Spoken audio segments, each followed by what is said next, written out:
Well, this is the scene of the last Sears in the great state of North Carolina. The last Sears in North Carolina closing here in Greensboro, North Carolina. That's something I haven't seen in a decade. Cars in the Sears parking lot. It's amazing. Usually you go in that place, not that anybody goes in the place. I just went in there kind of about a year ago just to look around. And there were more people working there than there were shopping there. And there were very few people working there, very few people. The video you're looking at right now was taken just 4 days after Sears announced they were closing their flagship store in Greensboro. A few years ago, they carved off a huge section of the southern end of the Sears store to accommodate a Whole Foods market. So that'll give you some idea of just how big this Sears was. Sears has been very important to the city of Greensboro. In fact, Sears first opened in Greensboro 94 years ago, so almost celebrating 100 years of Sears.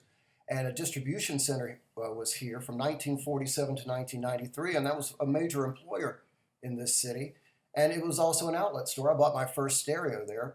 It's where you bought your appliances, with a little ding or a scratch. The Sears store couldn't sell it, but you could go down and pick it up really cheap. Everybody I know bought their appliances at Sears. Of course, Sears had the best appliances. They had the Kenmore brand, which they sold off foolishly. Sears has made a lot of very, very bad business decisions over the last 25 years.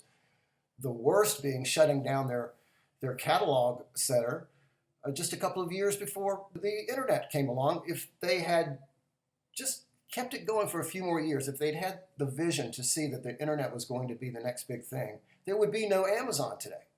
Sears would have dominated retail online in the United States.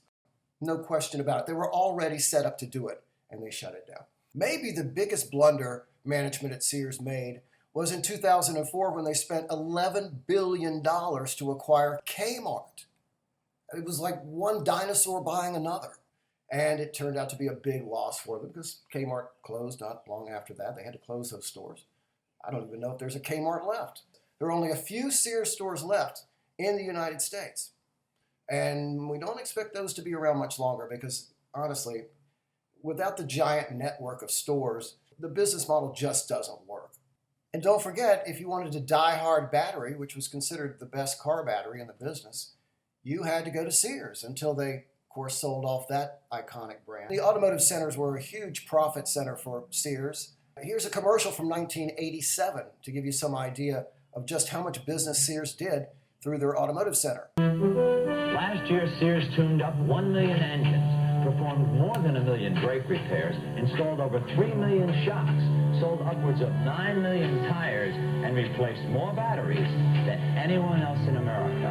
At Sears, we install confidence. And best of all, we do it right next door to all this.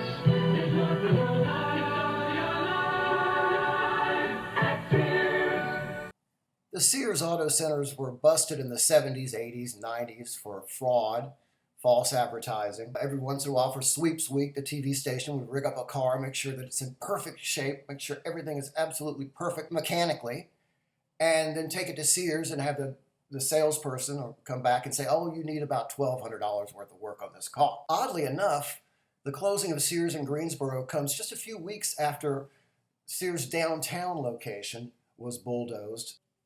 Sears moved from downtown to Friendly Shopping Center in the mid-1970s. Then the old Sears store became a mental health center, and that was just bulldozed, like I said, a few weeks before Sears closed. At one time, you could even order a house from Sears. They would deliver everything you needed to build that house, except for the labor. And there are still a lot of Sears kit houses around the city of Greensboro. Owners of one on Fernwood Drive told the newspapers in 2016, we wondered why the rafters in our home were numbered. Now we know and are happy to report, after double-checking our rafters, they are still in sequential order. So we say goodbye to Sears, one of the most venerable names in retailing, like so many institutions in American life that are fading away. I'll let Mr. Happy Blow have the last word here. An apt metaphor, I suppose, for the mismanagement of this company that led to the last Sears in North Carolina closing, and chances are there's not a Sears store near you.